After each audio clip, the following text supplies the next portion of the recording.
कछुआ और खरगोश की दौड़ वाली बात बीतने के बाद एक दिन खरगोश ने कछुए से कहा, दोस्त, पिछली दौड़ के बाद मैंने अपने अंदर काफी बदलाव किए हैं।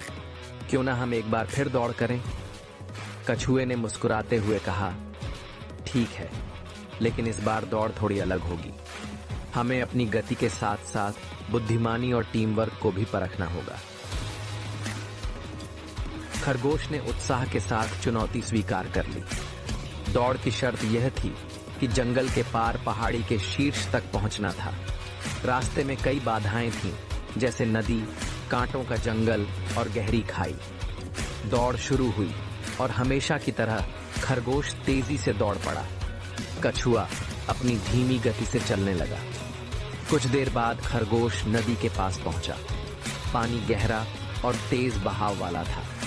उसने इधर उधर देखा, लेकिन पार करने का कोई साधन नहीं मिला। तभी कछुआ वहां पहुंचा और बोला, मैं तैर सकता हूं, तुम मेरी पीठ पर बैठ जाओ, मैं तुम्हें पार करा दूंगा। खरगोश थोड़ी हिचकिचाहट के बाद मान गया। कछुए ने खरगोश को अपनी पीठ पर बिठाकर नदी पार करवाई। आगे बढ़ने पर दोनों कांटों के जंगल में पहुंचे। खरगोश ने तेजी से दौड़ने की कोशिश की, लेकिन कांटे उसके पैरों में चुभने लगे। दर्द से कराहते हुए उसने कछुए को देखा, जो अपनी मोटी खोल के कारण आराम से चल रहा था। कछुए ने कहा, धीरे धीरे और सावधानी से चलो, मैं तुम्हारे लिए रास्ता साफ करता हूं। उसने कांटों को हटाकर खरगोश को रास्ता दिखाया और दोनों ने यह बाधा पार की।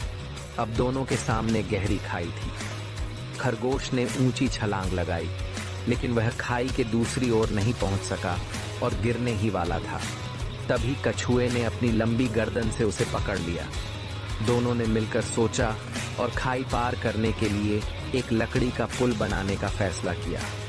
खरगोश जंगल से लकड़ियां लाया और कछुए ने उन्हें जोड़ने में मदद की। इस तरह दोनों ने खाई भी पार कर ली।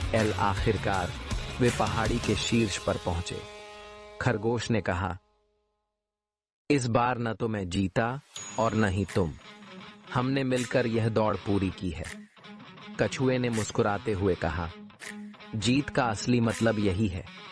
जब हम एक दूसरे की ताकत को पहचानते हैं और सहयोग करते हैं, तो कोई भी बाधा बड़ी नहीं लगती। इस कहानी से यह शिक्षा मिलती है कि जीवन में केवल गति ही महत्वपूर्ण नहीं है। धैर्य, बुद्धिमानी और टीम वर्क से बड़ी मुश्किलें भी आसानी से पार की जा सकती हैं।